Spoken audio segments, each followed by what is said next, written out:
నేటిదిన వాక్య ధ్యానం కొరకు పరిశుద్ధ గ్రంథాన్ని తెరిచి ఫిలిప్పీలకు రాసిన పత్రిక 4వ అధ్యాయము 9వ వచనంలో రాయబడిన ఆఖరి వాక్య భాగాన్ని చదువుకుందాం.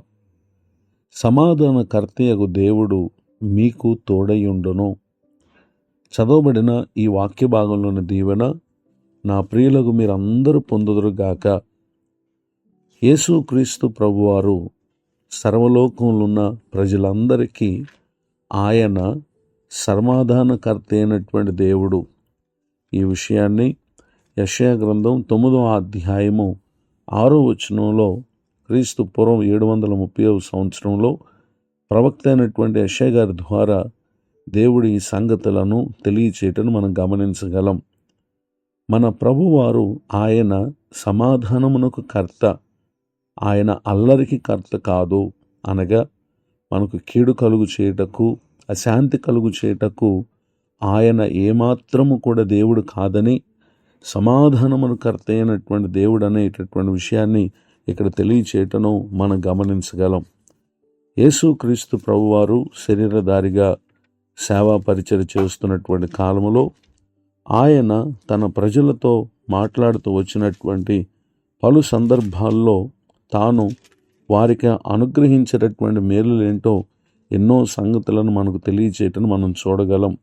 అందులో యోహాను సువార్త 14వ అధ్యాయము 27వ వచనంలో రాయబడిన వాక్య భాగమందు, శాంతి మీకు అనుగ్రహించి వెళ్ళుచున్నాను, నా శాంతినే మీకు అనుగ్రహించుచున్నాను, లోకమిచ్చున్నట్టుగా నేను మీకు అనుగ్రహించట్లేదు, మీ హృదయమును కలవరపడనీయొక్కడి వెరవనీయొక్కడి అని ఇక్కడ యేసుక్రీస్తు ప్రభువారు తెలియచేయటం మనం గమనించగలం. గనుక యేసుక్రీస్తు ప్రభువారు ఆయన ఈ లోకానికి మనకు శాంతిని అనుగ్రహించుటకు లేక సమాధానం అనుగ్రహించుటకు వచ్చినటువంటి దేవుడిగా ఉన్నటువంటి విషయాన్ని ఇక్కడ మనం గమనించగలం. అయితే ఈ సమాధానకర్త అయినటువంటి దేవుడు ఒక వ్యక్తికి తోడుగా ఉన్నప్పుడు అతని జీవితంలో కలవరపరిచే పరిస్థితులు ఎన్నొచ్చినా ఏమాత్రం కూడా ధైర్యపడకుండా అతడు సమాధానంగా ఉండటానికి కారణమవుతుంది. అయితే ఈ సమాధానకర్త దేవుడు మనకు తోడుగా ఉండాలి అనంటే కొన్ని సంగతులను పౌలు గారు ఫిలిప్పీ సంఘానికి తెలియచేయటను మనం గమనించగలం. ఫిలిప్పీలకు రాసిన పత్రిక 4వ అధ్యాయము 8-9 వచనాల్లో రాయబడినటువంటి వాక్య భాగాల్లో, మెట్టుకు సహోదరులారా, ఏ యోగ్యతైనను మెప్పైనను ఉండిన ఎడల ఏవి సత్యమైనవో, ఏవి మాన్యమైనవో, ఏవి న్యాయమైనవో, ఏవి పవిత్రమైనవో, ఏవి రమ్యమైనవో, ఏవి ఖ్యాతిగలవో వాటి మీద ధ్యానముంచుకొనుడి. మరియు మీరు నా వలన నేర్చుకుని అంగీకరించుతరో, నాయందున్నట్టుగా ఏవి వింటిరో, ఏవి చూచితరో వాటిని చేయుడి. అప్పుడు సమాధానకర్తయగు దేవుడు మీకు తోడై ఉండును అని ఇక్కడ తెలియచేయటం మనం గమనించగలం. 2 విషయాలను ఇక్కడ పౌలు గారు చెప్తా ఉన్నారు పరిశుద్ధాత్మ ప్రేరణ ద్వారా. ఒకటి, వేటి మీద మనం ధ్యానముంచాలో, వేటిని మనం చేయాలో ఇక్కడ తెలియచేయటం గమనించగలం.